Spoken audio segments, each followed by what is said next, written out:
天赦日咧，其實咧就係為咗祈求上天啦，赦免我哋凡人嘅小罪小過啦，化解災難嘅一個吉日嚟嘅。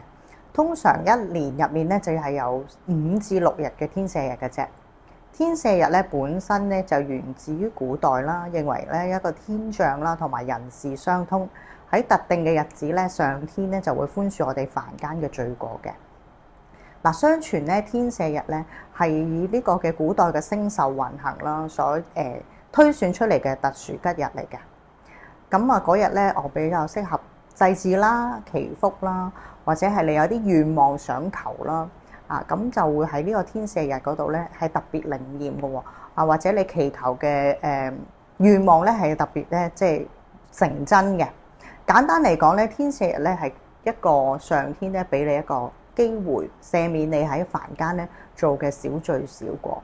咁如果你真係平時咧都有做啲唔小心犯有啲口業殺生嘅業嘅話咧，咁喺嗰一日咧祈求翻上天咧係俾我哋寬恕翻我哋啦。咁另外咧你就行善啦，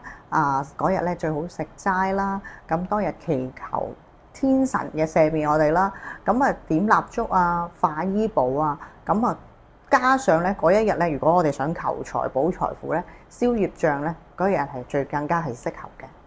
咁如果你要增補財富嘅話咧，咁啊當然要準備一啲祭品啦。咁如果天赦日拜天赦日咧，多數咧係關於一啲硬殼嘅祭品嘅。咁例如花生啊、開心果啊、桂圓咁樣啦。咁啊同時咧，我哋都會準備一啲鮮花啦、水果啦、茶酒啦，咁去祈求呢個天赦日嘅。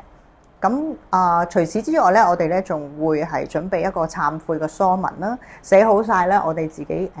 即係向上天好多天神祈求嘅一啲願望啦，或者我哋想懺悔嘅一啲對唔住嘅啲懺悔文啦，咁喺連埋啲醫寶咧一齊咧係化咗佢咧，咁係向上天祈求呢一樣件事咧就會更加之有效果嘅。咁天赦日當日咧，其實最好咧就係食齋啦，因為我哋咧已經係本身犯咗一啲即係殺生嘅罪業啊嘛，咁我哋就想赦免翻我哋呢一個罪過，咁所以我哋嗰日食齋啦。咁另外咧就係做翻啲好事啦，行善積德啦。咁我哋相信，如果天神見到我哋咁樣嘅話咧，咁做一個乖孩子嘅話咧，咁我哋祈求之後咧，我哋一年入面祈求啲咩咧，上天都會咧係好好咁樣答應我哋嘅。咁總括嚟講啦，咁如果天赦日嗰日咧，我哋就做個乖孩子啦，因為上天咧咁派天神落嚟咧，望住我哋咧，係嗰日做啲乜嘢係有冇好好咁樣做人啊？咁其實嗰日咧，希望咧就係我哋做一個乖孩子、乖學生，咁祈福啦、祈願啦，咁唔好殺生啦，食下齋啦，或者你可以換一啲咧自己隨身嘅物品，去換一件新嘅隨身物，因為天赦日本身之前咧，我哋相傳就係換一個新嘅銀包或者換一個新嘅即係手袋咁都可以嘅。咁但係我自己就覺得咧，如果你哋話可以，譬如一啲貼身嘅用品啦，例如你每一日用緊嘅毛巾我覺得細緻牙刷